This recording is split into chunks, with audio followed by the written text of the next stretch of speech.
Boa noite, muito obrigado. Sejam todos muitíssimo bem-vindos a mais uma reunião de estudo e prática da meditação Shinsokan, nessa segunda-feira abençoada, em que podemos juntos aqui elevar um pouco mais os nossos pensamentos, nossos sentimentos, nossa alma num nível maior, num patamar mais próximo, digamos assim, de Deus, né? E para iniciarmos a nossa reunião, faremos a oração que consta neste livro, Sutra Sagrada Verdade e Orações, volume 1, de autoria do professor Masaharu Taniguchi. A oração que nós faremos hoje é a oração que consta na página 195. Lembrando que o meu livro é 37ª impressão e caso alguém o tenha e queira acompanhar a oração, fique à vontade. Caso contrário, a gente assumirá a posição de oração, uma posição confortável para fazer. Mas a oração que nós faremos é da página 195, oração para conscientizar que cada indivíduo é um ser absoluto. Então, eu gostaria que vocês prestassem bastante atenção, de olhos fechados, para que nós possamos interiorizar ainda mais as palavras da oração. Vamos lá, então? Oração para conscientizar que cada indivíduo é um ser absoluto. Deus é um ser absoluto. Também eu sou um ser absoluto, pois sou a máxima autorrealização de Deus. Sob o aspecto fenomênico, pareço ser um ser relativo, mas se assim pareço, é porque eu me vejo por fora de um determinado ponto de vista. Contemplando de dentro de mim mesmo, o meu próprio ser, constato que sou um ser absoluto. Dentro da aparente relatividade, encerro o absoluto. Apesar da minha aparente relatividade, sou um ser absoluto. Expressando isso em termos temporais, pode-se dizer que o homem é um ser que vive o agora e ao mesmo tempo a eternidade. Expressando em termos espaciais, pode-se dizer que o homem é limitado e ao mesmo tempo ilimitado. Citando palavras da Sutra de Lótus, pode-se dizer que sou fenômeno e ao mesmo tempo imagem verdadeira. Sou um ser eterno e ilimitado, que vive agora aqui, manifestando o eu fenomênico ilimitado. Portanto, o meu ser é uma existência que, sendo relativa, é absoluta. Sendo agora, é eternidade. Sendo limitada, é ilimitada. Sendo fenômeno, é imagem verdadeira. Sendo um ser absoluto, sou por natureza perfeito. Abranjo tudo dentro de mim mesmo e não tomo posições antagônicas em relação a pessoa ou coisa alguma. Por isso, nada temo. Sou um com o ser absoluto. Estou fundido no ser absoluto. Existo como prolongamento do ser absoluto. Sou a autorrealização do ser absoluto. Quando conscientizo essa verdade, extingue-se todos os conflitos, dificuldades, desarmonias e aflições gerados por antagonismos de qualquer espécie. O ser absoluto está alojado em mim e faz minha vida palpitar. A pulsação das minhas artérias, o batimento do meu coração, a renovação das células do meu corpo, o metabolismo, tudo, enfim, é dirigido por esse ser absoluto invisível. Por isso sou sempre saudável. Meu corpo, embora pareça um simples corpo carnal, é a expressão do ser absoluto. Se chamo o ser absoluto de Buda, posso dizer que sou a expressão do Buda eterno. Meu corpo, tal como se apresenta, é Buda manifestado aqui e agora.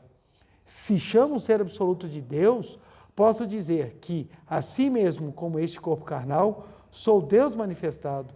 Portanto, não temo coisa alguma. Neste momento, apagaram-se todos os meus temores e alcancei o estado de total ausência de medo.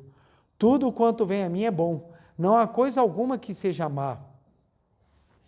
Todas as coisas boas que parecem vir de fora, na verdade são reflexos da minha natureza interior, que é o ser absoluto. Da mesma forma que o céu estrelado que se vê num planetário é a imagem projetada por um mecanismo óptico. Agora que conscientizei o ser absoluto que se aloja em mim, invocando, posso fazer surgir todas as coisas. Não haverá coisa alguma que eu deseje e não se concretize. Muito obrigado, muito obrigado, muito obrigado. Oração esplendorosa, que ela mostra exatamente essa grandiosidade do entendimento de que agora, mesmo aparentando ser limitado, sou um ser ilimitado na minha essência. Mesmo aparentando ser um ser fisicamente presente em um ponto, espiritualmente estou em todos os lugares. Então é uma oração muito maravilhosa que mostra essa diferença entre a projeção do fenômeno e a essência da imagem verdadeira. Muito obrigado, muito obrigado. Muito obrigado, muito obrigado. Quero agradecer a presença de todos vocês que estão aqui presencialmente na Regional DF Brasília, a você de casa que está nos acompanhando, meu muito obrigado. Quero agradecer quem está assistindo a palestra aqui em Brasília, fora de Brasília, quem está assistindo no Brasil, fora do Brasil, meu muito obrigado. Vamos hoje juntos estudar e aprofundar um pouco mais os ensinamentos da Seichonoye que proporcionam crescimento, amadurecimento, despertar e tantas outras positividades na nossa vida, no sentido do alargamento da nossa capacidade de compreensão e manifestação da vida. Hoje nós vamos abordar um tema muito importante, muito interessante, tem rondado ultimamente algumas situações assim um pouco tristes, e é importante nós falarmos para compreendermos do porquê que algumas coisas acontecem, né? E vou utilizar como livro-texto um livro muito especial, Ciência da Oração, de autoria do professor Masaharu Taniguchi, e esse livro tem até o porquê muito importante, esse estudo que o professor Masaharu Taniguchi ele desenvolve sobre a questão da oração, mas nosso tema não é oração, nosso tema é exatamente o problema que os sentimentos negativos causam, e é muito importante a gente entender a estruturação do pensamento para que a gente possa compreender o porquê que nós precisamos ter tanto cuidado com os pensamentos. Esse livro que eu vou utilizar, A Ciência da Oração, livro escrito pelo professor Masaharu Taniguchi, que ele cita vários trechos de um livro escrito pela... Deixa eu até pegar o nome aqui completo dela, porque a gente normalmente chama ela só de Senhora Mann, mas deixa eu pegar aqui o nome completo dela.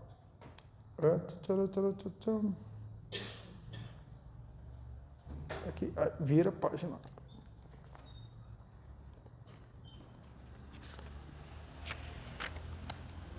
Só um minutinho. Stella Terry Mann. Ela é considerada uma das fundadoras de uma linha da Unity, que é um novo pensamento, New Thought, que é um novo pensamento, de uma nova visão que surgiu nos Estados Unidos no início do século passado, que desenvolveu uma nova maneira de ler as escrituras cristãs. Então é muito interessante, teve uma linha assim, uma participação muito grande nos Estados Unidos, década 10, 20, 30, no início do século passado, exatamente trabalhando esse pensamento. O professor Masaharu Taniguchi trouxe vários trechos que a senhora Stella Mann escreveu no desenvolvimento do pensamento do pensamento correto para você concretizar realmente a oração. Então, quando a gente lê esse livro, a gente aprofunda na questão da oração e, por óbvio, a gente vai passar por outras necessidades que são fundamentais para o entendimento do pensamento. E esse ponto que eu queria conversar com vocês pelo seguinte: ultimamente a gente tem visto muitos desequilíbrios emocionais. Então, nós tivemos aqui um caso recente aqui em Brasília, né, que um pai, durante uma festa, agrediu uma criança de 4 anos, avançou na criança durante a apresentação de festa junina.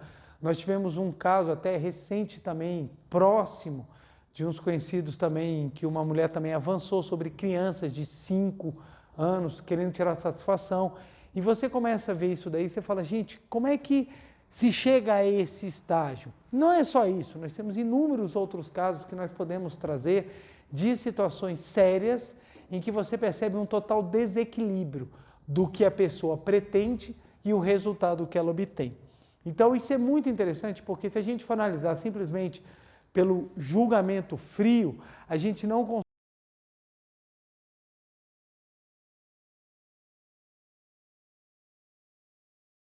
Dependendo do nível desse erro, a pessoa já é jogada dentro de um calabouço de julgamento. Dá um exemplo. A pessoa chega e ela sem querer, ela comete uma falha. Ela está manuseando alguma coisa, uma bandeja, ela derruba essa bandeja em cima de alguém. Dependendo de quem e do local, ela pode ter julgamentos completamente diferentes. Por quê? Dependendo da gravidade daquilo que ela comete, ela já pode ser taxada como a pior pessoa do mundo. Então, o que acontece? O julgamento frio, e aí que vem um ponto que é muito interessante, que é o seguinte: todo mundo tem um juiz dentro de si, todo mundo. Algumas pessoas desenvolvem o julgador, outras não. Então é interessante porque nos trechos, principalmente cristãos, a gente tem uma passagem que fala assim: não julgueis. E a gente pensa, se a gente for seguir isso ao pé da letra, não teria poder judiciário em nenhum lugar do mundo, pelo menos que seguisse as orientações cristãs. Por quê? O julgamento, ele faz parte do processo humano.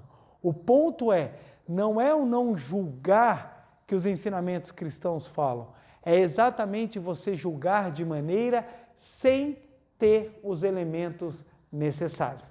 Porque normalmente nós temos que fazer julgamentos de tudo. Você vai comer alguma coisa, você entra naquele restaurante, aí você vê, dependendo do que você olhar no restaurante, você já faz uma análise e você vai escolher o que você vai comer. Você faz julgamento daquilo que você gosta, daquilo que você quer. Quando você vai conhecer uma pessoa, a pessoa chega e fala assim: vamos sair, por exemplo, a moça recebe um convite, vamos sair. Ela vai olhar o cara e vai fazer um julgamento, porque se ela não fizer um julgamento, ela não consegue tirar critérios para ela aferir se é do interesse dela ou não. Então a gente tem que tomar muito cuidado, porque as pessoas normalmente falam assim: não julgueis, como se você fosse ver como uma pessoa, assim, um carrinho de controle remoto. Aonde te colocarem para ir, você vai. E não é assim que funciona. Você precisa ter critérios e julgamentos. O ponto é que as pessoas julgam sem ter elementos. E hoje em dia nós temos tribunais instalados no mundo digital que julgam o tempo inteiro. Julgam o tempo inteiro. Então, quando você fala sobre julgamento, a gente tem que tomar cuidado com o julgamento frio e com o julgamento tendo elementos. Vamos lá. Então, o que acontece? Todo mundo tem um juiz dentro de si. E o juiz dentro de nós, quanto mais infantil e quanto mais despreparado é a nossa capacidade de percepção, ele é um juiz frio. Quanto mais aguçado, quanto mais elevado e quanto mais preparado é o nosso juiz interior, ele julga com elementos. Então, olha só, se a gente for colocar isso em contexto de julgamento mesmo, julgamento de processo.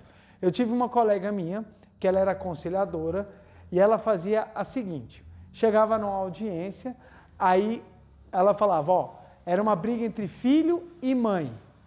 Aí a mãe chegou e começou a falar assim: porque meu filho é um absurdo que ele faz comigo, porque ele faz assim, ele faz assado, ele não arruma nada, não sei o quê. Na hora que ela terminou de falar, a minha colega virou para o filho e falou assim: você não tem vergonha de ser esse filho horroroso, não?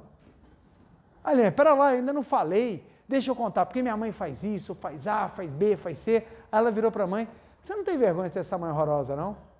Então, ou seja, sempre volta pelas informações que recebe, sem parar para pensar: é tudo o que eu estou recebendo? É exatamente tudo o que existe? São os elementos necessários que eu tenho? Então, esse é o juiz que julga frio. Ele julga sem frio no sentido não de não buscar, de ser um juiz que não tem tudo aquilo que é necessário para julgar. Então, normalmente, o caminho é o erro.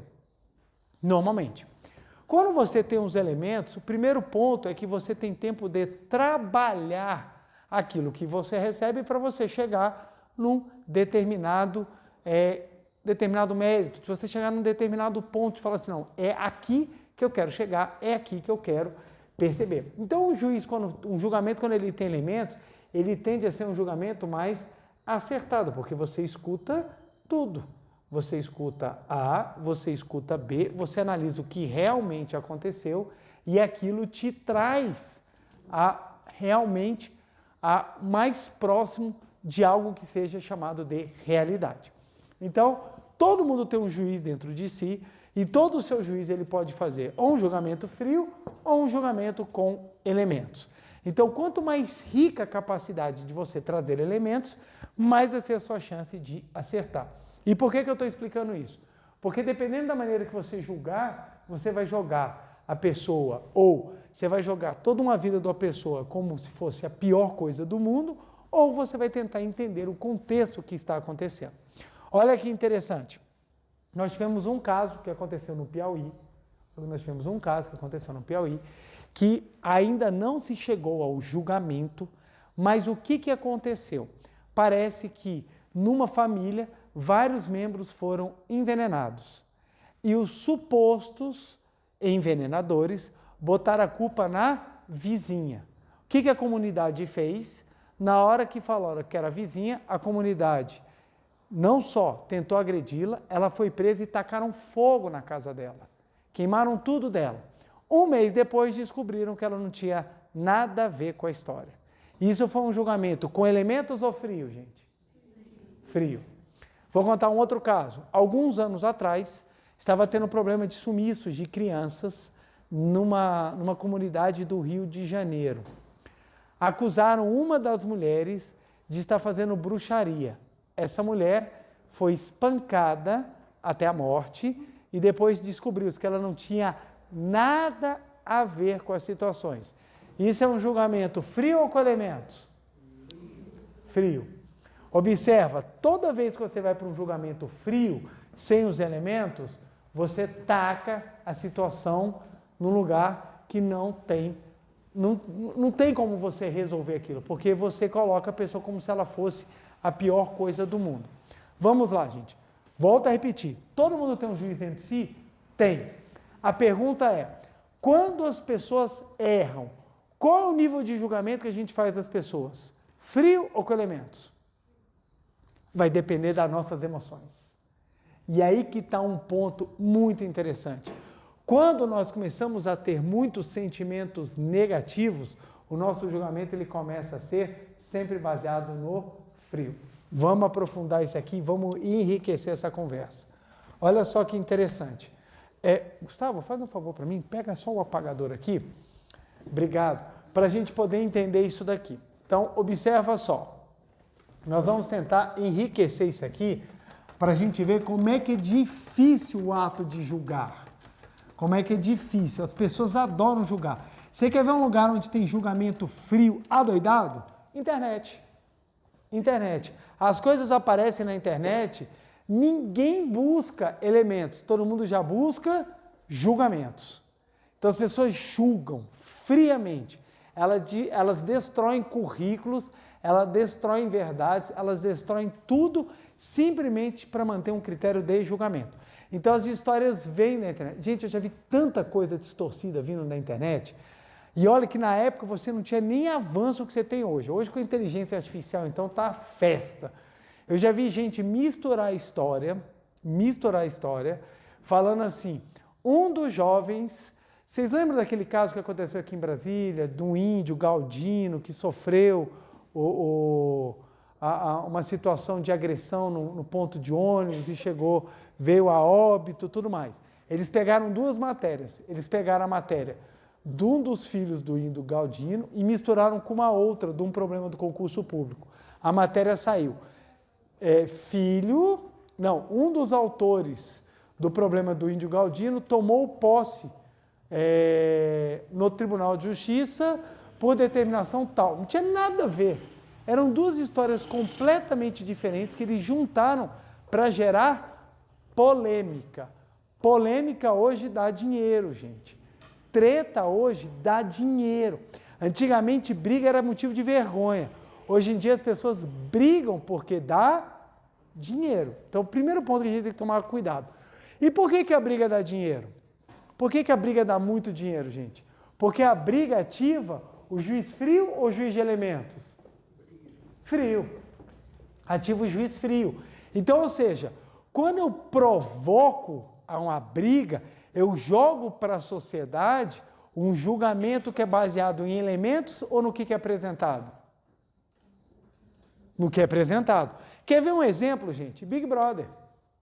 Big Brother, eu sei que pessoas de alto nível intelectual não costumam acompanhar, mas tem muita gente que acompanha o Big Brother e esses realities.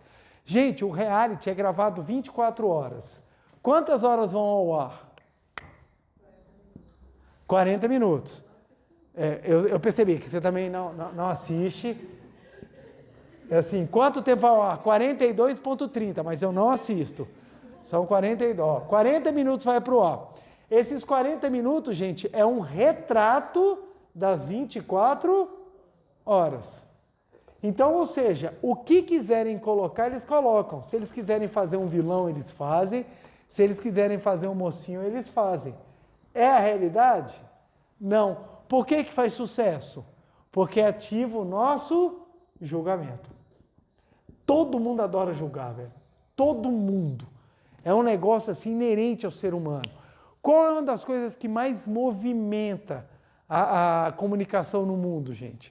Você está lá, você pega no jornal, você tem a seção que fala de economia, a seção que fala de política, a seção que fala de justiça, e tem uma seção que chama muita atenção. É a seção das fofocas. Fofocas. A galera se amarra na seção de fofoca. Por que se amarra na seção de fofoca? Porque a fofoca gera o julgamento. Olha que interessante como é que funciona. Gera o julgamento. Você viu fulana que separou de ciclano? É óbvio, ela é intragável.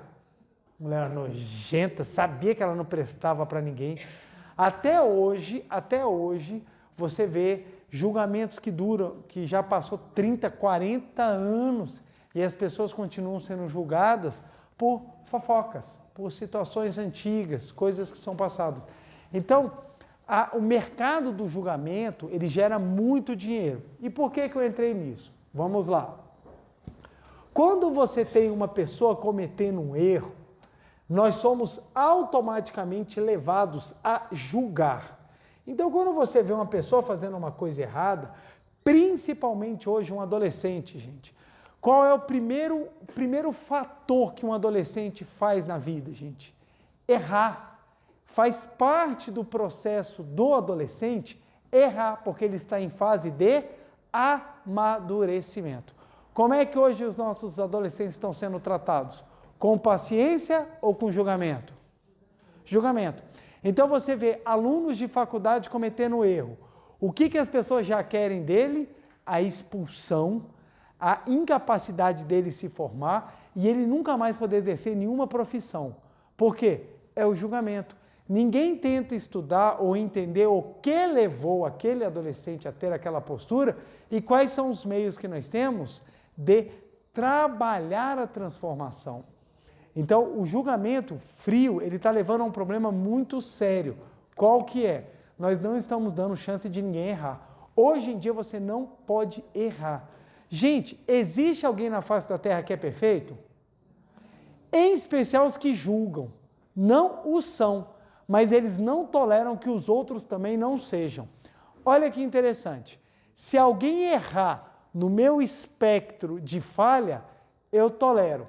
Se alguém errar no espectro que eu não aceito, eu não tolero. Aí que você tem os grandes problemas dos viés ideológicos, das doutrinações e das ideologias.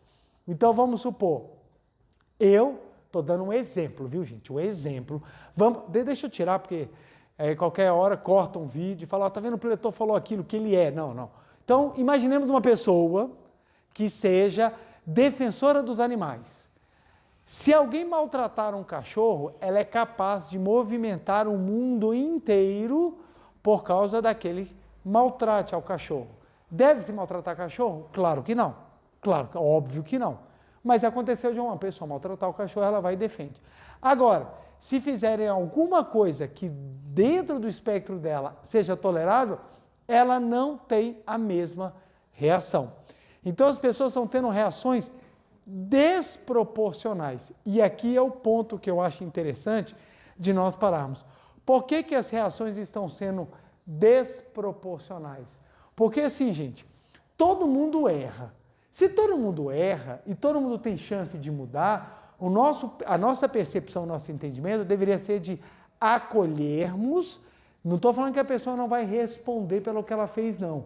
Só que ao invés de nós já julgarmos e condenarmos a pessoa, de nós darmos a possibilidade de transformação. É óbvio, principalmente quando você está lidando com pessoas que ainda não têm a sua formação completa. Nós adultos ainda não estamos completos, imagina um adolescente. Quantos de nós ainda sofrem de complexo, sofrem de medo, de sentimentos infantilizados, e a gente exige dos adolescentes e das crianças maturidade. Maturidade. Então, o que acontece? Nós precisamos compreender aquilo que está potencializando essas coisas erradas. Vamos lá. Para que a gente possa entender isso aqui, eu preciso fazer um trabalhinho e vamos ver se a gente vai conseguir fazer esse trabalho um pouco mais aprofundado. Está aqui um desenho que representa a nossa mente, que é amplamente usado dentro da Seichonoye. Nós temos 5% que é a nossa mente consciente e 95% que é a nossa mente subconsciente. Então isso aqui é muito trabalhado, a gente explica isso daqui. Não é a função da Seichonoye, num primeiro momento, abarcar todas as subdivisões. Mas o nosso subconsciente se divide ainda em muito mais coisa e o nosso consciente também tem sua percepção. O ponto é que, nessa visão, a gente consegue ter ideia do quanto que o subconsciente ele é preponderante. Dentro do seu subconsciente está tudo o que você já viveu e tudo o que você já experimentou. Tudo. E o seu subconsciente, ele tem o controle da sua vida, porque é ele que emana a sua força mental. Então, o seu subconsciente é o carro-chefe. Só que hoje em dia, ou pelo menos boa parte das pessoas, não conhecem, sabem, já ouviram falar, que nem aquela música, né, do caviar. Já ouvi falar, mas não sei o que é. As pessoas sabem falar da força do subconsciente, mas elas não têm ideia do que isso significa. Então, quando eu falo em consciente e subconsciente, eu conversando com algumas pessoas, eu já reparei, elas entendem que é meio a meio. Então, o consciente é uma coisa grande e o subconsciente é grande, mas eles são equivalentes, quando na verdade não é. Quando nós aprofundamos, a gente entende a vastidão que o subconsciente tem e quanto que ele exerce de força sobre o consciente. E isso é gigantesco. Então, o que acontece, gente? Pensa só. Tudo que nós sentimos, pensamos e carregamos dentro de nós, fica armazenado dentro do nosso subconsciente. Olha que interessante como é que o nosso subconsciente ele é uma máquina assim, uma máquina entre aspas, né, uma força mental gigantesca. Você não pensa em controlar o seu corpo. Quem é que está controlando a sua respiração, a troca gasosa, todos os efeitos químico-físicos dentro de vocês? Quem é que está controlando? Como é que seu coração sabe o ritmo certo de bater, a força certa de bater para mandar o sangue? Quem é que está produzindo todas as novas células dentro dos seus ossos, Quem é que está fazendo com que as correntes elétricas passem de maneira correta pelos neurônios, fazendo com que as bilhões e bilhões e bilhões de sinapses funcionem adequadamente? Então, o trabalho da medula óssea, o trabalho de conserto, você se corta. O seu corpo ele começa a se consertar sem você avisar. Você não precisa falar assim, eu me cortei, para o seu corpo começar a agir. Ele já sabe de antemão. O seu corpo está processando o seu jantar agora, ele não precisa saber o que você comeu. Ele, sem olhos, ele identifica tudo o que você comeu. Quem é que faz isso, gente? Onde é que está esse trabalho todo? Ele está aqui dentro do seu subconsciente. Dentro do seu subconsciente.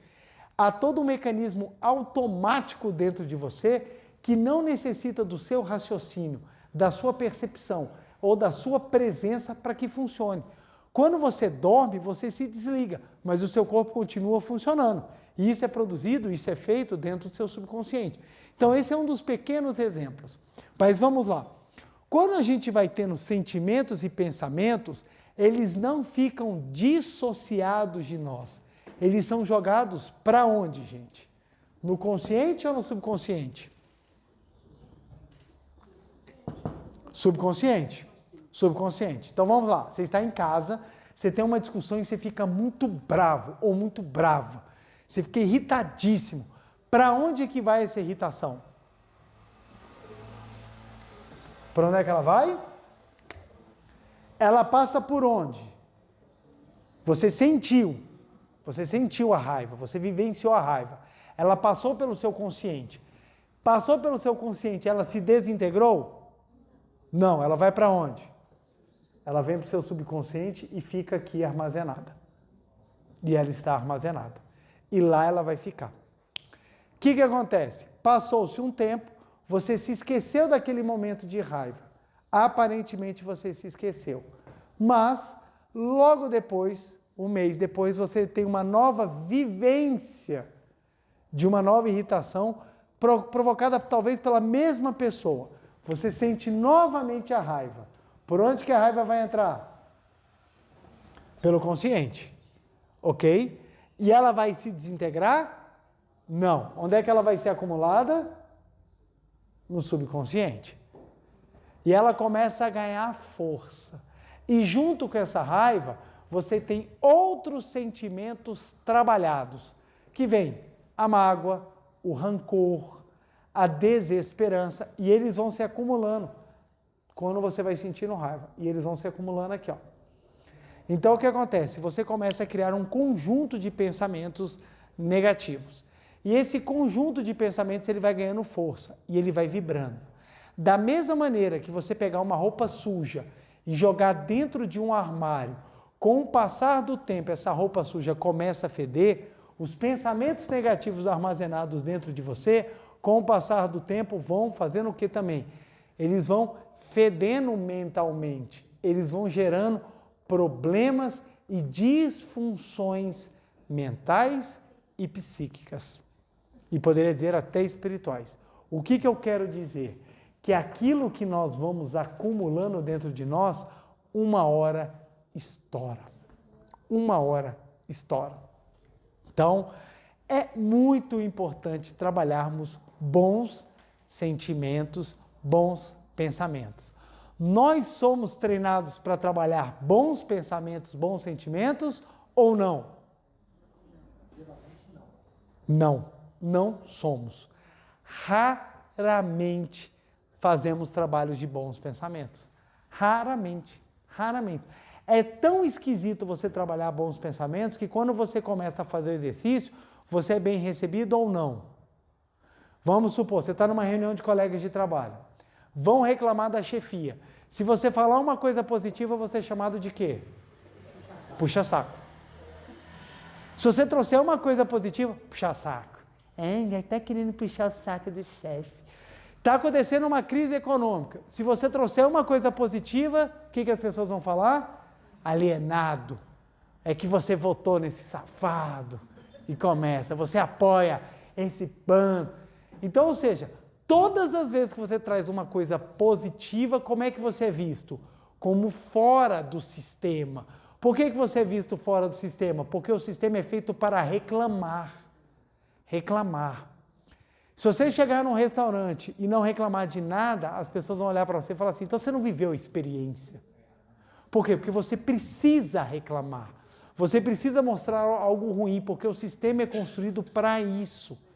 Então, se você vive uma experiência que ela é extremamente completa para você e você tenta traduzir isso, você não é bem visto. Por quê? Porque não se pode ser positivo. É assim que é falado. É assim que é falado. Se você chega, por exemplo, se alguém hoje em dia fala bem do casamento, se você chega e fala assim, não, porque eu estou super bem casado, as pessoas falam assim, ou é mentiroso, ou até agora está vivendo de lua de mel.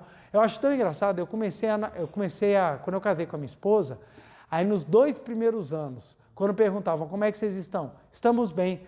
É porque é a fase da lua de mel. Já prevendo a catástrofe. Aí quando chegamos nos 7 anos, antes dos 7 anos, como é que vocês estão? Estamos bem. É que vocês esperam, porque vai vir a crise dos 7 anos. Aí beleza, passamos os 7 anos sem crise. Aí chegou 10 anos. Como é que vocês estão? Estamos bem. Espera quando vocês passarem de certa idade que vai começar a vir as crises existenciais.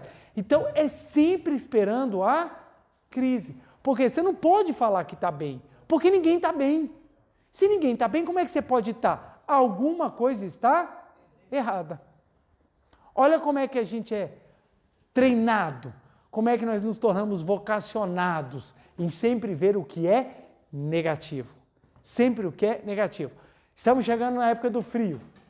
Quando chega a época do frio, é a coisa mais interessante. É o momento em que todo mundo já se prepara para a doença. Todo mundo já se prepara. Essa época eu vou ficar gripado, eu vou ter problema disso, vou ter problema daquilo. Aí, se alguém tem alguma coisa, é por causa do frio. É sempre o frio. O frio, ele traz não só a gripe, mas todos os demais problemas de saúde que existem na face da Terra. Tudo vem com frio. Quando, na verdade, não é assim. Então, nós somos vocacionados a ver o negativo. Como é que fica o nosso subconsciente? Positivo ou negativo? Negativo. Gente, o treino não é feito uma vez ou outra. Tem pessoas que falam assim, mas eu nem pensei, talvez não nesse minuto, mas na constância do seu tempo, você vai repetindo coisa negativa, vai repetindo, você vai associando, você vai... É tanta coisa. Você vê em questão de relacionamento. Você vai conversar com mulheres e com homens. Aí as mulheres falam, homem é tudo igual, é cabeça quadrada e miolo mole. Aí você vai conversar com os homens, a mulher é tudo interesseira, só quer saber de cara que tem. Aí você pergunta para ambos, se homem é tudo igual e mulher é tudo igual, vocês estão procurando tanto por quê? Pega o primeiro ou a primeira que aparecer. É tudo igual. É que, na verdade, sabe-se que não é igual, mas não quer dar o braço a torcer. É mais difícil você fazer uma viagem interior e descobrir que o problema está dentro de você, é muito mais difícil do que você colocar a culpa nos outros. Não é mais fácil? Em vez de eu falar que o problema é a minha mentalidade e o arcabouço mental que eu carrego, que me atraem tranqueiras, eu boto a culpa em todas as mulheres. É muito mais simples, gente. É muito mais fácil.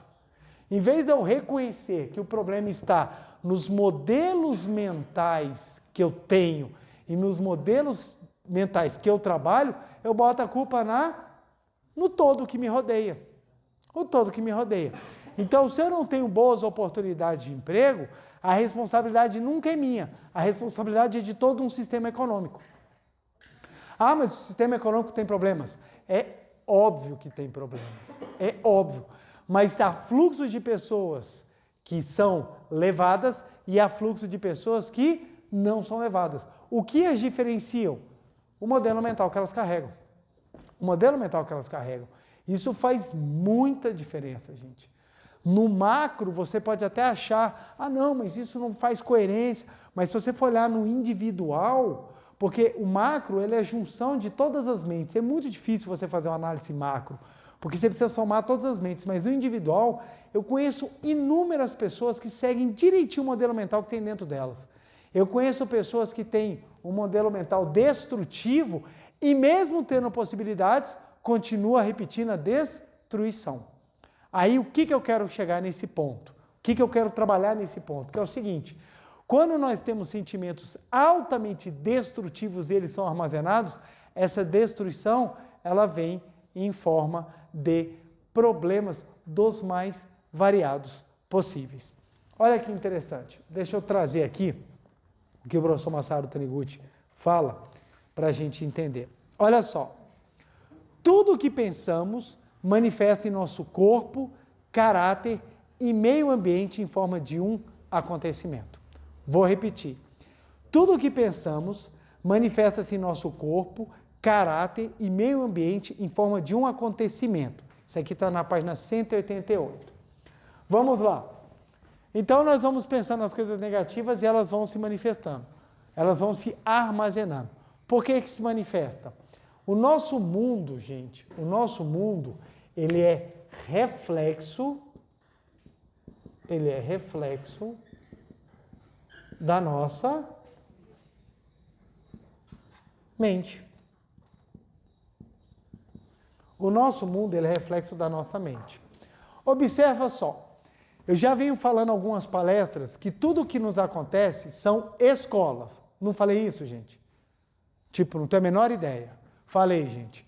já veio algumas palestras falando exatamente que tudo o que nos acontece são acontecimentos necessários para o nosso progresso. Estão lembrados? Palestra passada? Progresso. Tudo que nos acontece é para o nosso progresso. Por que tudo que nos acontece é para o nosso progresso? Se a gente for parar para filosoficamente pensar, se tudo o que me acontece é para o meu progresso, é porque a vida tem que saber alguma coisa que eu não sei. O quê? O que eu preciso para o meu crescimento. Concordam? Se a vida é para o meu progresso, eu só vou progredir se a vida souber exatamente aquilo que eu preciso para o meu crescimento. Correto ou não? Correto?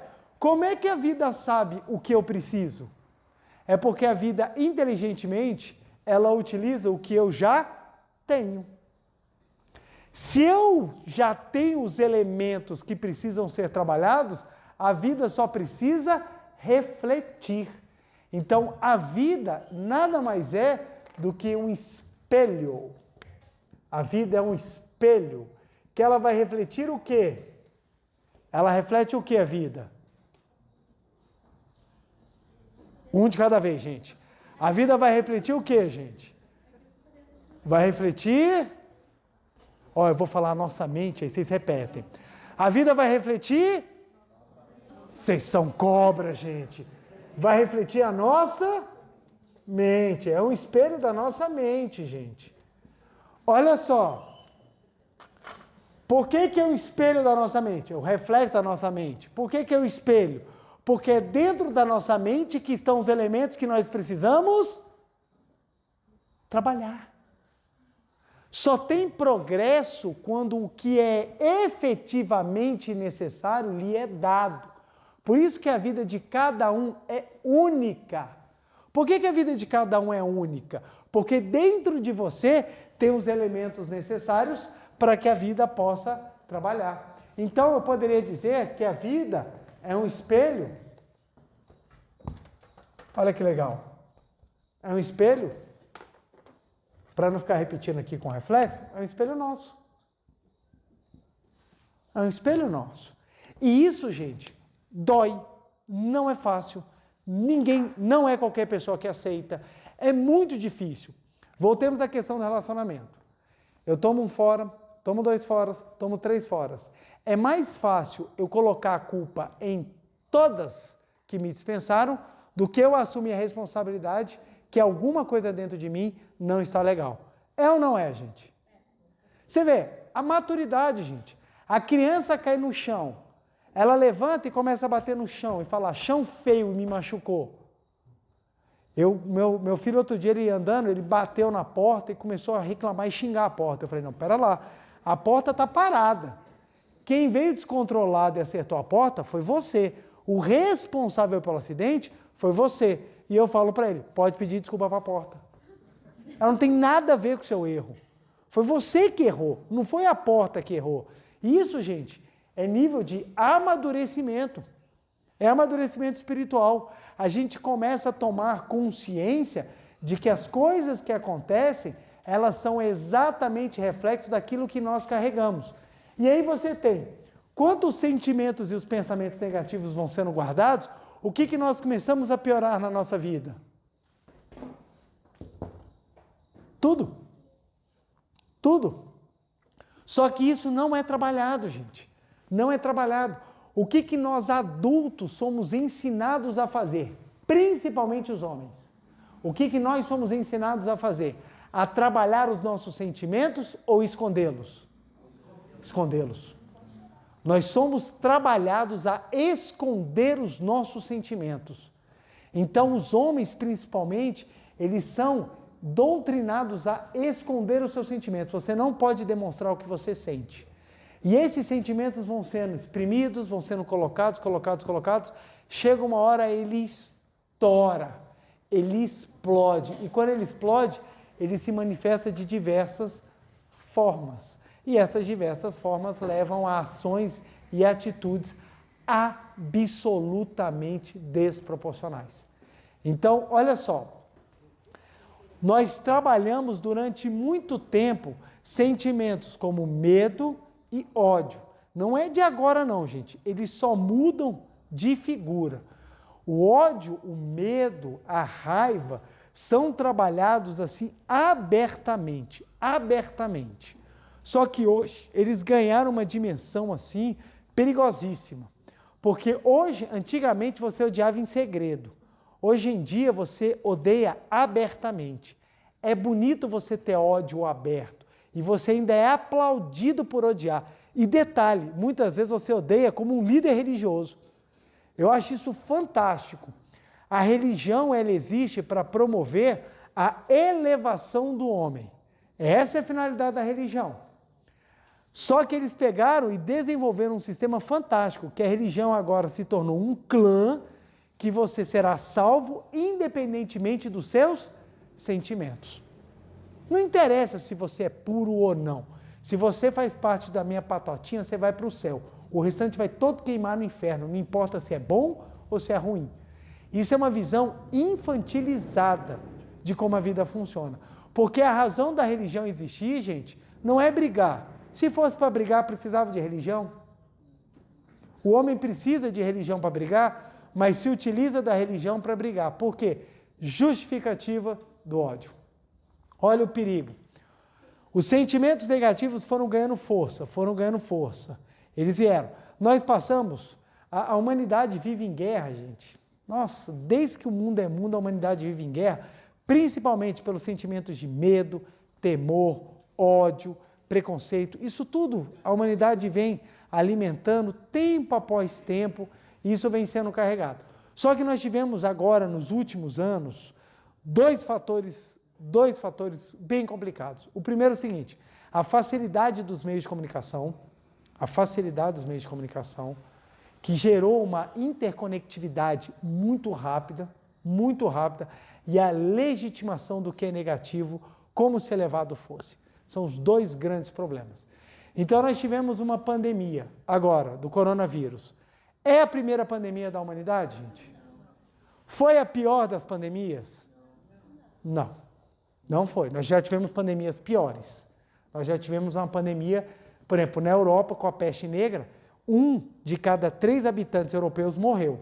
Então nós tivemos uma taxa de mortalidade de 1/3 da população toda da Europa. Foi uma pandemia bem destruidora. É a primeira que a gente vive? Não. Mas por que ela foi tão destrutiva? Porque foi a primeira pandemia na época do WhatsApp.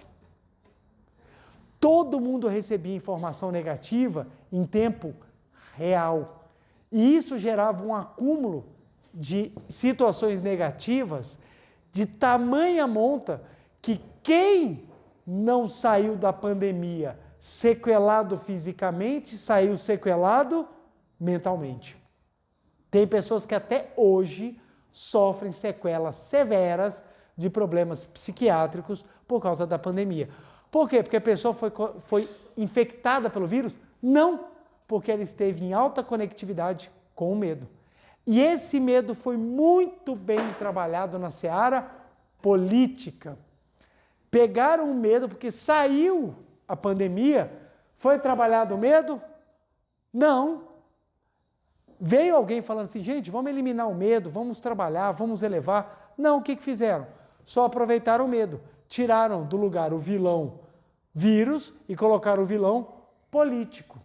E aí veio a política aproveitando do medo e dilacerou as famílias. Hoje em dia, você quer ter uma treta na família, é você chegar no jantar e perguntar, e aí, o que você acha? E fala o nome de um político. Cara, rola facada, rola tudo, velho. Rola tudo. As famílias brigaram. O local que era para ser o centro da manifestação da compreensão e do amor se tornou exatamente um local de gladiadores. As pessoas hoje em dia elas vão para a briga. Ninguém pensa em conversar, ninguém pensa em trabalhar. E isso continua, gente. Continua até hoje. O que faz um adulto partir para cima de uma criança para agressão? É o ódio que está dentro dele, que não consegue ser exteriorizado. E na hora que ele encontra uma possibilidade, ele extravasa de forma covarde. Aí vem a questão do julgamento. Se nós fizermos um julgamento frio, ele é uma pessoa o quê? Má. E se nós vamos fazer um julgamento com elementos? O problema é mais complexo. O problema é mais complexo. Então, entender isso faz com que a gente amenize o julgador dentro de nós. E amenizar o julgador dentro de nós, ameniza os maus sentimentos que nós colocamos dentro de nós. Até porque, gente, tem um problema seríssimo, seríssimo, que eu vou abrir um parênteses daqui a pouquinho. Vocês me lembram do problema seríssimo, para eu poder falar para vocês, para eu não perder essa linha de raciocínio aqui. Então, compreendam só, quanto mais nós deixarmos as coisas acontecerem dentro de nós, mais os reflexos vão ser negativos. Mais os reflexos vão ser negativos. Olha o outro sentimento destrutivo, inveja. Inveja é um sentimento que trabalha a vontade de não ver aquilo que você deseja por você se sentir incapaz de alcançar. As redes sociais hoje em dia, elas trabalham a levar cultura, levar amor ou levar inveja? Inveja. Experimenta ficar gripado, porque já que o frio chegou, e passa um dia inteiro rodando pelos feeds da rede social. Você sai melhor ou pior? Pior. Por quê? Vão aparecer as pessoas mais bonitas, as pessoas com a vida mais luxuosa, todo mundo fazendo alguma coisa, menos você. Você. Porque você tem a sua rotina, você tem as suas dificuldades, você tem os seus defeitos, você tem uma vida normal. Hoje em dia ficou chique ser anormal. Anormal em qual sentido? Você sair do padrão porque você é uma pessoa de sucesso. É sucesso quem saiu do padrão. Não é assim que funciona. Não é assim que funciona. Olha que interessante. Foi feita uma pesquisa dentro da Universidade de Harvard, nos Estados Unidos, que eles foram fazer a seguinte análise. Olha que interessante. Eles fizeram entrevistas com várias pessoas. Um grupo de pessoas que realizaram seus sonhos e outro de pessoas que tiveram dificuldades ou tiveram problemas seríssimos. Olha que interessante. Eles entrevistaram pessoas que ganharam na loteria e pessoas que perderam as pernas em acidentes de carros. Olha que interessante, eles foram analisar ambos os grupos. O que eles perceberam?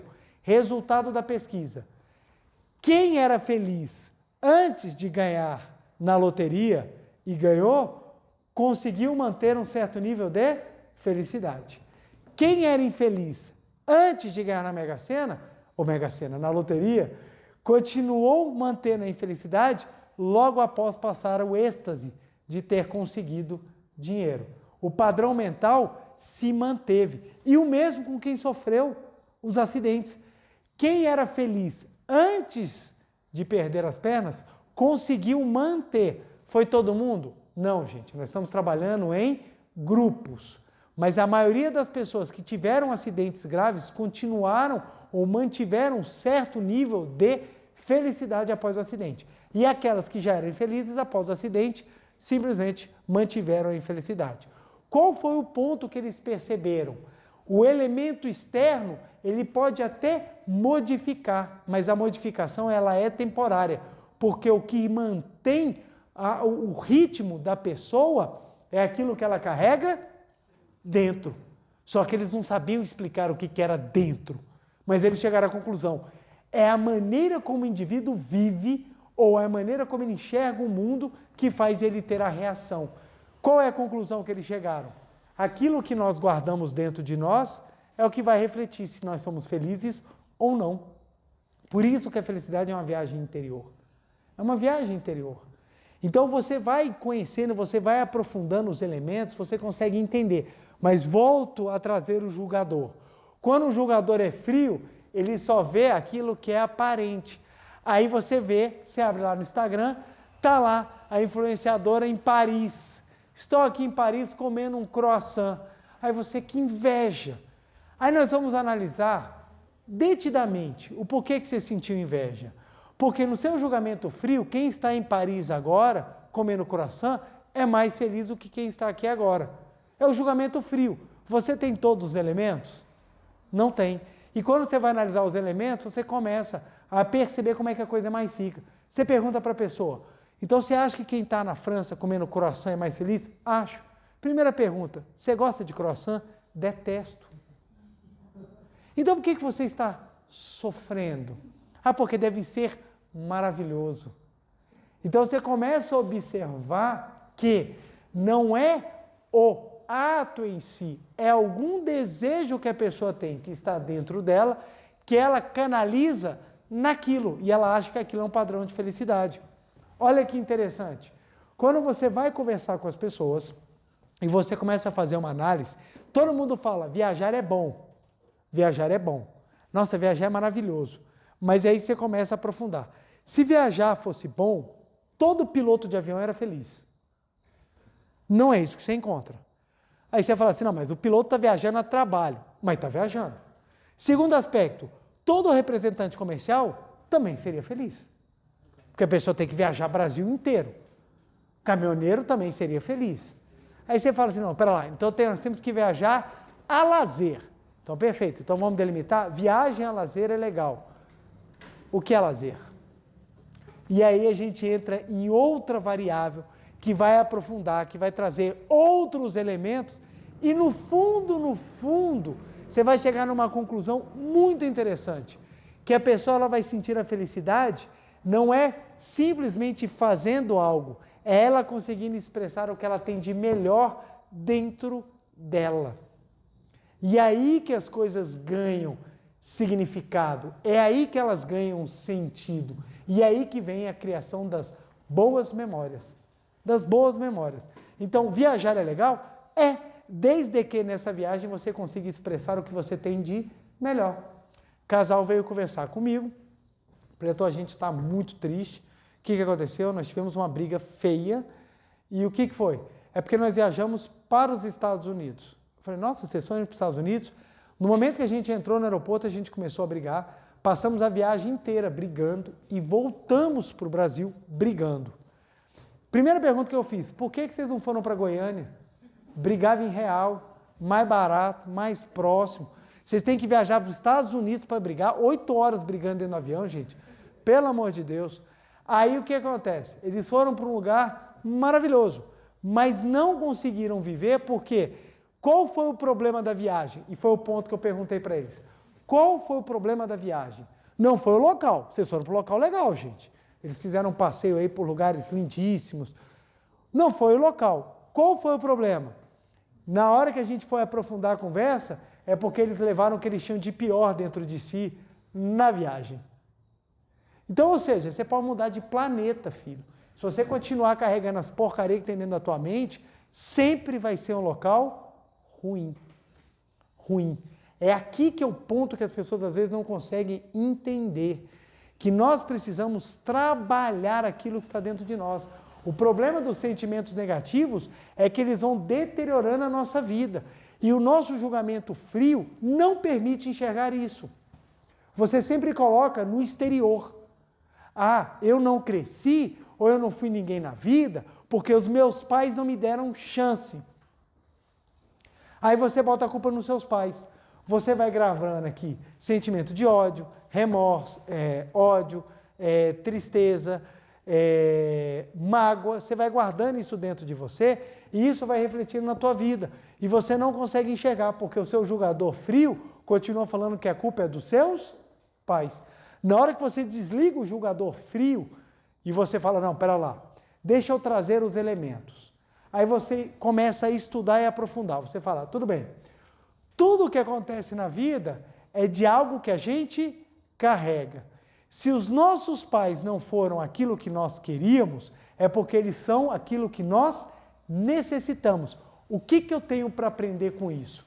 Se você se desenvolve e muda os sentimentos daqui, você se transforma.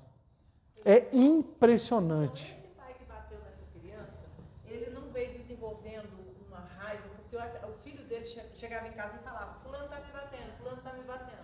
Ele se encontrou com isso, chegou em outro momento, outra coisa também ajudou ele a... Exato. Olha que legal. A pergunta é, então aquele pai que bateu na criança, ele deixou com que as coisas negativas dele potencializassem naquela agressão. Provavelmente a criança chegava todo dia em casa reclamando. Ok, mas olha que interessante. A criança chega todo dia em casa reclamando. A nossa necessidade é resolver o problema. Como é que a gente pode resolver esse problema? Podemos ir na escola conversar. A gente pode conversar com os pais da criança. A gente pode conversar até com o nosso próprio filho, falar assim, o que está acontecendo que essa situação não está podendo ser resolvida. Lembre-se, estamos falando de criança de 4 anos de idade, 4, 5 anos de idade. Uma criança de 4, 5 anos de idade, ela levanta de manhã e fala assim, hoje eu vou brigar com meu coleguinha, hoje eu vou fazer maldade com ele? Em regra não, gente. Então o que acontece? O que você quer é resolver o problema, mas qual é o ponto? Como você está preenchido de raiva e ódio, o que acontece? Ao invés de você utilizar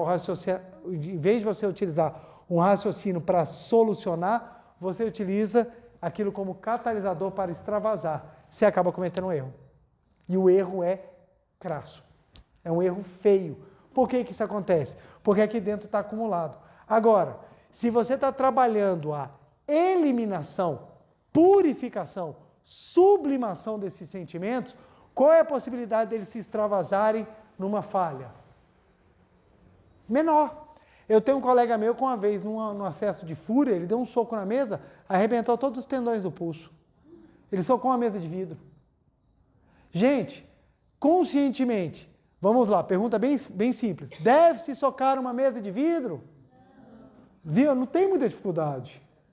Não tem, que nem, vocês já viram? Você pode botar na internet, tem um jogador de basquete que ele foi fazer uma cesta, ele errou a cesta, no acesso de fúria ele deu uma cabeçada no poste de metal.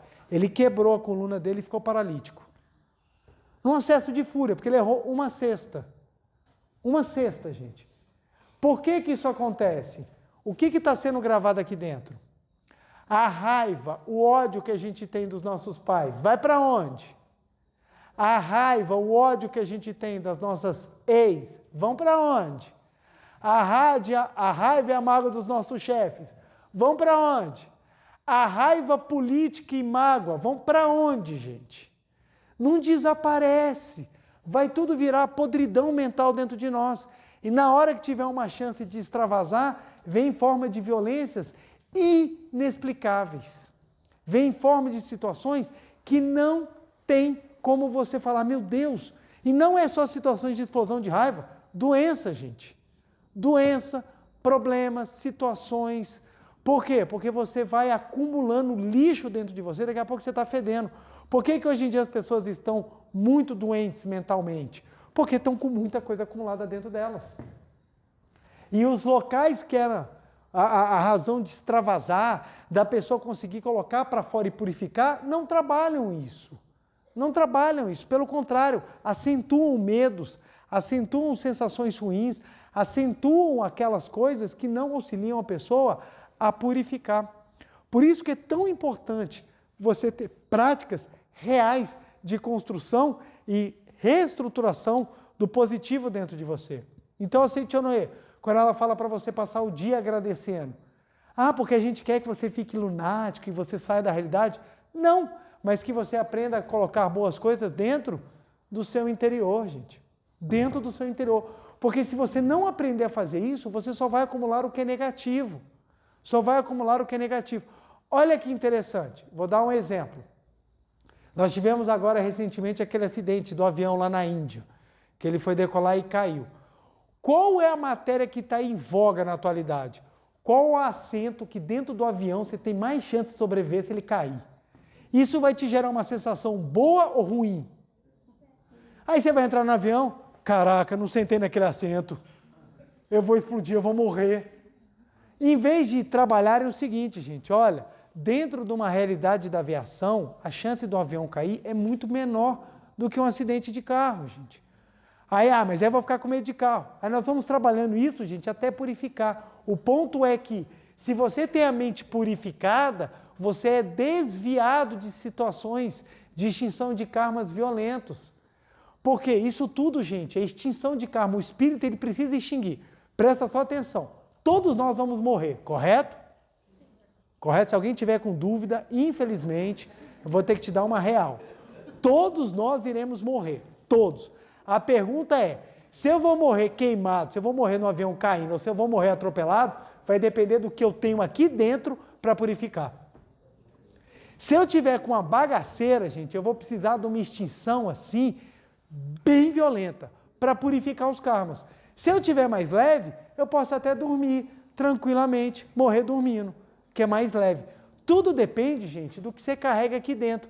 Na atualidade, com tanto de medo, pavor, tanto de coisa que está sendo gravada dentro de nós, a possibilidade das tragédias vão aumentando muito maior, gente. Aí hoje em dia, ó, entramos agora na moda do envenenamento. Daqui a pouco vem a moda do não sei o quê.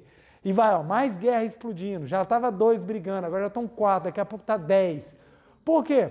A sociedade, a humanidade está trabalhando, gente, a purificação ou a degradação mental? É só coisa negativa o tempo todo. O tempo todo. A ciência alcançou, gente, avanços inacreditáveis. Antigamente, não é muito longe não, viu? Provavelmente a maioria dos senhores e das senhoras, quando nasceu, os pais descobriram como era na hora do parto. Hoje em dia, com 3 meses, você já tem foto da cara do feto. O avanço da tecnologia é impressionante, mas a gente continua tendo doenças que a ciência não consegue alcançar. Por quê? Vai ter cura para todas as doenças? Não, porque a capacidade do negativo continua sendo muito maior. A ciência avança, a capacidade das coisas se manifestarem com defeito também. E por que isso acontece? Pela mente das pessoas, gente. Então precisamos cuidar avidamente da nossa mente, daquilo que nós pensamos, daquilo que nós construímos como nosso arcabouço mental. Isso é fundamental. Olha o que o professor Massaro Taniguchi continua. Aqui, ó. Se ocorrer um problema no nosso corpo ou ambiente, certamente há em nossa alma algum sentimento desagradável, negativo e irritante, como também tristeza, ódio e desarmonia. Gente, olha que interessante, para aprofundar um pouco mais, o consciente está em um corpo seu, o subconsciente está em outro corpo, que normalmente é o corpo que a gente chama de alma. Então, quando você está com a alma negativa, você está com o seu subconsciente carregado. E isso te leva a uma manifestação condizente com a tua alma. Com a tua alma. Por isso que a elevação da alma produz melhoras na sua vida. A pessoa entra na Seichonoye e ela transforma a vida dela, não é por causa da Seichonoye. Ah, eu me tornei adepto da Seichonoye. Imediatamente eu já sou uma pessoa melhor. Se você não trabalhar a eliminação, a purificação e a elevação dos sentimentos, você não provoca uma real transformação na tua vida. É por isso que qualquer movimento religioso, qualquer religião, se ela trabalhar isso aqui positivamente, ela tem efeito. Por que os milagres acontecem nos diversos movimentos religiosos? Você vai no templo budista, tem alguém que tem um milagre. Você vai no centro espírita, tem alguém que tem um milagre. Você vai na igreja evangélica, tem alguém que tem milagre. Você vai na igreja católica, alguém tem milagre. Por que isso acontece? Porque o milagre não está na doutrina. O milagre está na prática. O que a Seichonoye proporciona é explicar de maneira tão clara, tão direta, que você saiba onde trabalhar. Então, quando a pessoa chega e fala assim, eu tenho ódio dos meus pais, elimine o ódio que tua vida vai mudar. Por que tua vida vai mudar? Porque você vai limpar a podridão mental que está dentro de você, e isso vai proporcionar uma nova percepção, tua alma vai se purificar e o teu espelho vai ficar bem melhor. Bem melhor. É esse o mecanismo. É simples, só que é tão direto que às vezes assusta. Por quê? Eliminar isso aqui é fácil? Às vezes não. Tem coisas que é fácil. Por exemplo, você quer construir um ambiente legal dentro de casa? Comece a levantar sorrindo. Porque a gente já levanta com a cara feia. E algumas pessoas mais feias ainda. Se você não trabalha com que o seu rosto promova a felicidade do próximo, você nunca vai ter bons sentimentos. Boa parte da harmonia conjugal ou da harmonia dentro de casa começa com o semblante dos familiares. Se você levanta sorrindo, você já começa a mudar o destino da tua casa. Simples pra caramba. Mas tem gente que acha que é bobeira fazer isso. Qual é o problema hoje em dia que está acontecendo demais nos relacionamentos? A pessoa casa e acha que não precisa mais trabalhar a mente dela. Casei, pronto, resolvido. Agora eu posso ser o que eu sempre quis ser, negativo. Não dá certo. Ninguém suporta o seu próprio lixo mental, quanto mais o do outro. Por que a gente toma banho? Muitos não é pela questão de higiene, é porque senão não tem mais vida social. Tem gente que tem tanta preguiça que toma banho porque os outros reclamam. A mesma coisa. Se você não higienizar a sua mente, você começa a tornar intolerável tudo o que está ao seu redor. E aí você vem a destruição, falência de relacionamentos, de sociedades, de famílias, de pensamento. Hoje em dia é raro você ver uma família que senta para fazer oração. Por que a família senta para fazer oração? Para que todos possam purificar a mente.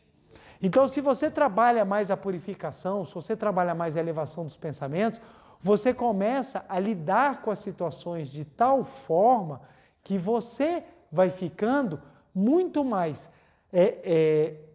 leve e você não fica tão suscetível a ter essas explosões que levam as pessoas a fazer as coisas erradas. Então, olha que interessante. Você consegue entrar na situação, ou você consegue enxergar a situação, quando você desliga o seu julgador frio e você percebe, o problema está aqui, ó. Não está só na manifestação. Não está só na manifestação. Então, quando você enxerga isso, você fala, cara, que interessante. E olha que legal. Poxa, eu não gosto do meu pai e da minha mãe, não gosto da minha família, eu não gosto das coisas que estão ao meu redor. A pergunta é, como é que foi construída a mente dos seus pais? Só o último exemplo, que acho que meu tempo já acabou. Eu questionava muito, eu reclamava muito que meu pai não era um homem que me abraçava. Falava, poxa, eu quero receber o abraço. Eu quero receber o abraço e eu não recebi o abraço. Um dia eu parei para pensar e eu meditando, eu falei assim, mas pera lá, como é que o meu pai foi criado? Será que o meu pai recebeu abraço do meu avô? Nada. Meu avô era seco, meu avô era de uma expressão igualzinho uma pilastra. Graça nenhuma. Meu pai saiu de casa aos 14 anos, porque ele não suportava o ambiente de casa. Você acha que meu pai desenvolveu empatia, amor? Não desenvolveu. Aí o que eu descobri? Opa, se eu quero que meu pai abrace, alguém vai ter que ensinar ele. Quem é que começou a ensinar ele? Eu. Hoje em dia meu pai me abraça? Um monte. Eu chego em casa, eu abraço e ganho um beijo do meu pai. Isso não existia alguns anos atrás. Por que foi existir? Porque eu percebi que a mágoa que estava dentro de mim não ia resolver o problema. Eu ficar magoado com meu pai não ia fazer meu pai me abraçar. Então o que eu fiz? Eu comecei a trabalhar a mágoa. Em vez de eu manter um sentimento negativo, eu comecei a construir um sentimento positivo, de manifestar o amor. Aí dentro da sentinela eu aprendi a abraçar. Eu aprendi a abraçar as pessoas, mesmo aquelas que às vezes eu não gostava. Eu tinha que abraçar. Eu fui desenvolvendo a capacidade de abraçar. Aí eu pude chegar em casa e treinar. Na hora que eu fui treinando, desenvolvendo, aquilo que era negativo, transformei em positivo, desenvolvi a capacidade, meu pai gostou, porque todo mundo gosta de ser abraçado, e hoje em dia a gente vive de uma maneira maravilhosamente bem. Pergunta, dos anos que eu comecei a limpar e trabalhar a minha mente para cá, como é que ficou minha relação com meu pai? Maravilhosa, maravilhosa. Eu saí de desarmonia para harmonioso. E hoje meu pai é meu grande amigo, meu parceiro, eu converso com meu pai, eu troco as ideias com meu pai, muito legais. Mas isso foi trabalhado, gente, trabalhado. Por isso que o problema dos sentimentos negativos, ele tem que ser encarado. Precisamos ser homens e mulheres maduros para encararmos os problemas dos nossos pensamentos negativos e adotarmos posturas para resolver. Não sejamos adultos infantiloides, achando que tudo está no mundo. Eu não tenho culpa de nada. Somos responsáveis pelo que vivemos, porque nós somos quem guardamos os sentimentos ruins dentro de nós. Então precisamos limpá-los para colocar coisas boas e a partir daí transformar a nossa vida. Vou falar, gente. Claro, a gente sente, faz parte da humanidade, sentir. Sentir é uma coisa, guardar é outra completamente diferente. Guardar é completamente diferente. Sentir é da natureza, guardar é da sua vontade. Você vê que criança é a coisa mais interessante. Um amiguinho chegou e deu uma bufetada no meu filho. Pá! Ele chorou, papai me bateu. Eu falei, ô filho, como é que tá? Não, já passou. 5 minutos depois, o que meu filho estava fazendo? Brincando com o menino. Ele sentiu? Sentiu. Ele ficou magoado? Ficou. E o que deixou ele mais magoado foi o seguinte: filho, o que mais doeu em você é que ele não me pediu desculpa, não foi nem um tapa. É que ele não me pediu desculpa. Mas na hora que o menino pediu desculpa, ou na hora que o menino chamou ele para brincar, ele foi brincar. Por quê? Ele não guardou. Sentiu, mas não guardou. Podemos sentir, gente. É humano, gente. Todo mundo fica com raiva, todo mundo tem problema, todo mundo vive as coisas. É normal sentir. O problema é guardar. E se guardou, vamos trabalhar para eliminar. Por isso que a meditação ela é tão importante.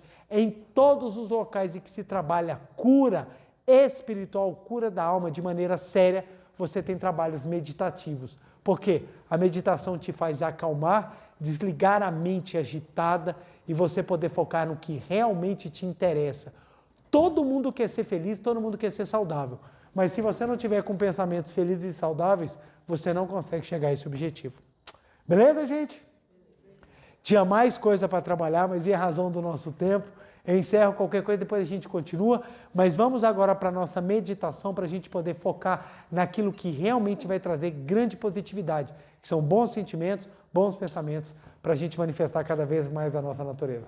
Vamos meditar então, gente? Muito obrigado. Uma reverência. Muito obrigado. Podem sentar, assumir a posição de oração. Lembrando, gente, que explicações detalhadas sobre postura, seja tanto física quanto mental, da meditação Shinsokan, você encontra no livro Meditação Shinsokan, Ver e Contemplar Deus. Aqui tem explicações maravilhosas e muito a esse ponto da palestra de hoje, de como é importante nós purificarmos todo o nosso ser, purificarmos a nossa alma. Vamos lá então, de olhos fechados, semblante sereno, pensamento elevado. Nós vamos pensar agora no mundo da imagem verdadeira, um mundo perfeito de Deus, onde só existem as coisas boas.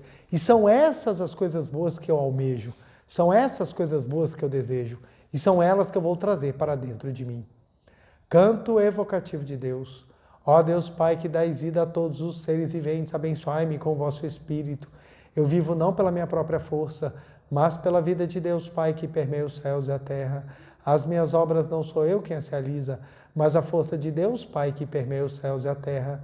Ó Deus, que vos manifestastes através da seite Noé, para indicar o caminho dos céus e da terra, protegei-me. Deus, muito obrigado. Neste momento, deste mundo dos 5 sentidos, entro no mundo da imagem verdadeira. Aqui onde estou é o mundo da imagem verdadeira. É o oceano de infinita sabedoria de Deus, é o oceano de infinita sabedoria de Deus, é o oceano de infinita sabedoria de Deus. É o oceano de infinito amor de Deus, é o oceano de infinito amor de Deus, é o oceano de infinito amor de Deus. É o oceano de infinita vida de Deus, é o oceano de infinita vida de Deus, é o oceano de infinita vida de Deus. É o oceano de infinita provisão de Deus, é o oceano de infinita provisão de Deus, é o oceano de infinita provisão de Deus. É o oceano de infinita alegria de Deus, é o oceano de infinita alegria de Deus, é o oceano de infinita alegria de Deus. É o oceano de infinita harmonia de Deus, é o oceano de infinita harmonia de Deus, é o oceano de infinita harmonia de Deus. É o mundo da harmonia absoluta.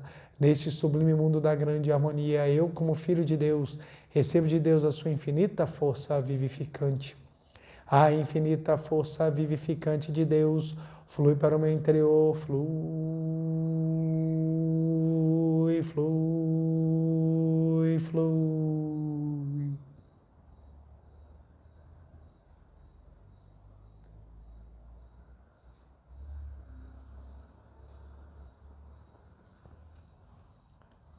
Pela luminosa força vivificante de Deus, sou preenchido, sou vivificado, sou preenchido, sou vivificado, sou preenchido, sou vivificado, Deus. Muito obrigado. A infinita força vivificante de Deus flui para o meu interior, flui, flui, flui.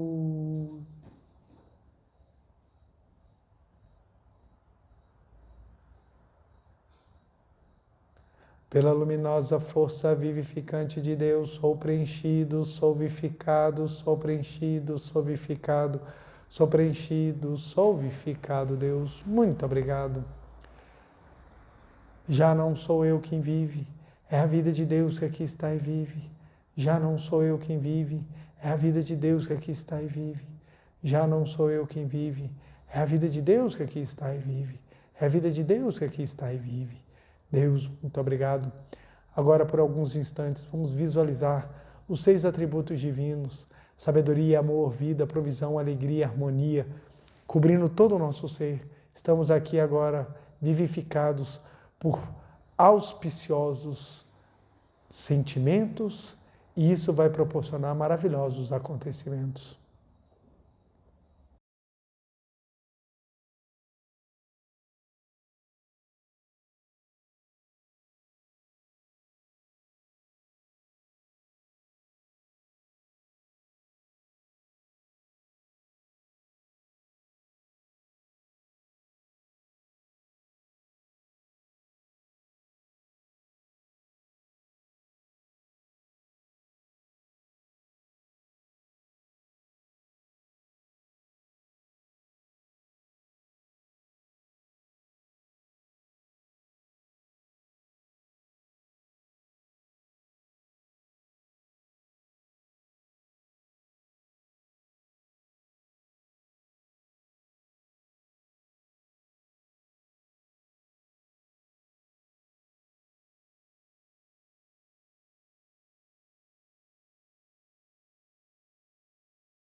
Já não sou eu quem vive, é a vida de Deus que aqui está e vive.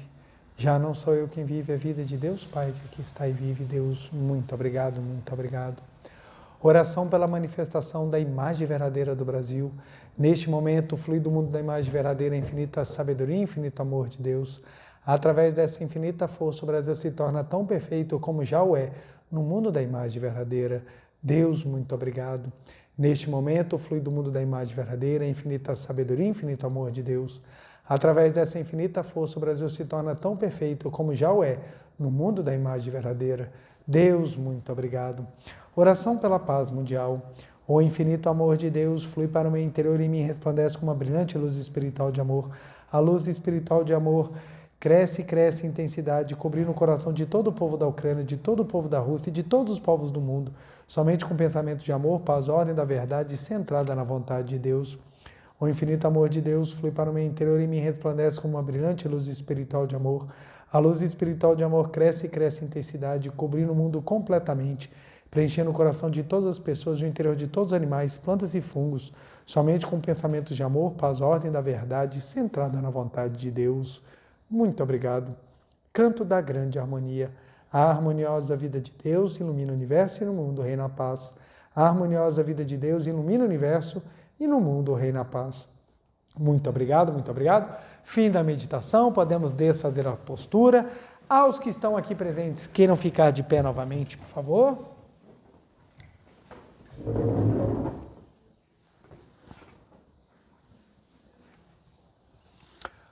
Uma reverência. Muito obrigado. Podem se sentar. Vamos passar nosso dever de casa aqui rapidamente. Dever de casa são tarefas diárias que a gente faz, coisas simples, mas que nos auxiliam e muito nessa construção de bons pensamentos e bons sentimentos. Então vamos lá, dever de casa, gente.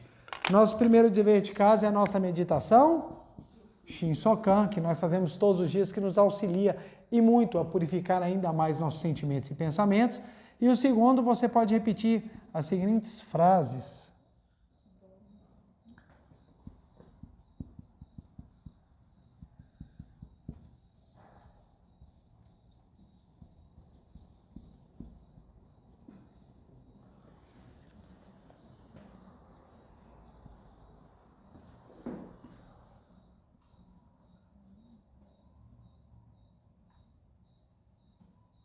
Ai, me esqueci a palavra. Ó. Tá aqui, ó. Sou alegre, harmonioso e bondoso. Sou alegre, harmonioso e bondoso. Isso daí para quê? Para gravar dentro de você o bom sentimento e o bom pensamento de que você é sim uma pessoa positiva. Quanto mais você grava sou alegre, harmonioso e bondoso, ou sou alegre, harmoniosa e bondosa, mais você vai gravando dentro de você a ideia de que isso daqui é a sua real natureza, o que é verdade. Isso vai te auxiliando, porque à medida que você vai repetindo sou alegre, sou alegre, sou alegre, vai te afastando da tristeza, porque você começa a acreditar que você é alegre. Se você grava que você é harmonioso, você é harmonioso. E se você é bondoso, você é bondoso. Isso vai te ajudando a moldar o teu caráter, moldar o seu hábito mental, para que você fique sempre focado para o lado construtivo e positivo. Tudo bem, gente? Vamos repetir isso aqui? Que tal aí umas 300 vezes por dia? Tá bom? Para que você possa estar o tempo inteiro jogando coisas boas para dentro de você e não ficar só gravando coisas negativas. Tudo bem? Quero agradecer muitíssimo a presença de cada um dos senhores e das senhoras, você de casa também, meu muito obrigado. Desejo uma semana abençoadíssima. Beijo forte no coração e continuemos a utilizar a nossa mente ao nosso favor, gravando aquilo que é positivo, aquilo que é maravilhoso. Meu muito obrigado, feliz semana, até segunda-feira que vem.